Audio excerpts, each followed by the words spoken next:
Hey fuckers, here are your post-week 6 power rankings. Just let me point out I'm tired of talking super fast in these, and I can't really fit everyone's team into 5 minutes at length, so we're just going to do the highlights, okay? Katko stays number 1. The one thing I want to point out about his team is that the 2 quarterbacks and 3 running backs that he starts have not had their bye week yet. He needs to successfully maneuver around those to make the playoffs, but I'm pretty confident he's going to be able to. And number 2, I switched Mike and Billy. They play each other this week, so that probably determines who gets the number 2 spot next week. I like Mike's trade a little more than you guys do because I don't think he needed the things he gave away, and he needed a running back as much as I don't like Jones-Drew. When it comes to Billy, I don't mind the trade he made this week either, but Harvin and Jimmy Graham are both not going to be at full effectiveness probably well, they're out this week, and the next week, hopefully, at least Graham comes back, Harvin may, so we'll see about that. At 4, Jay also made a trade. He's the BHLPL leading scorer. Fun fact, I would have guessed Katko, obviously. I don't like the trade Jay made because it really weakens his quarterback group. You know how I feel about Smith. Luck was the consistent quarterback of the group there with him and Newton. So I think Jay is going to have some weak quarterbacking weeks here because Thad Lewis is his third.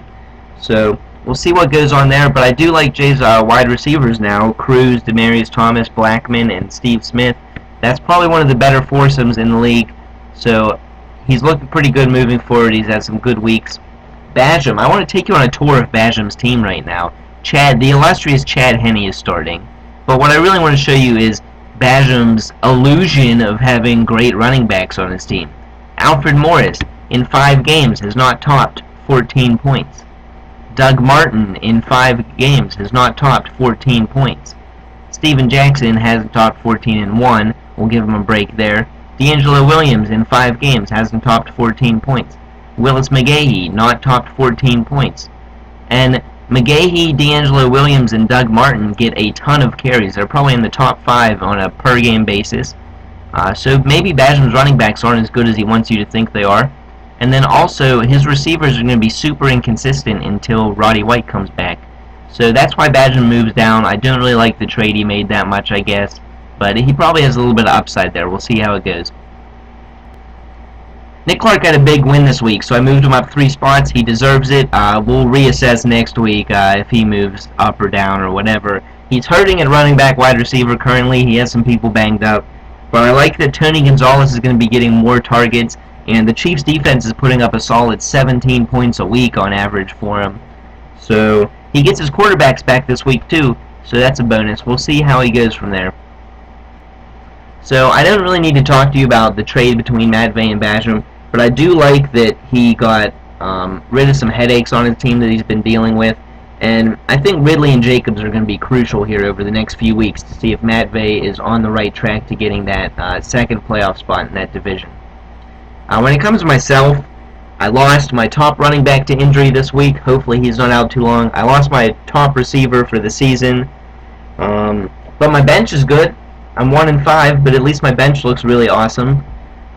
So I haven't played all my cards yet. We'll see if I can at least push for a winning record. I can't remember the last time I didn't have one. So for now, I stick down here at 8. Oh, by the way, Matvey was in 9th before he made the trade because he had the worst total points. But I moved him back up because I liked the deal for him. Tony, just have a look at Tony's roster and laugh.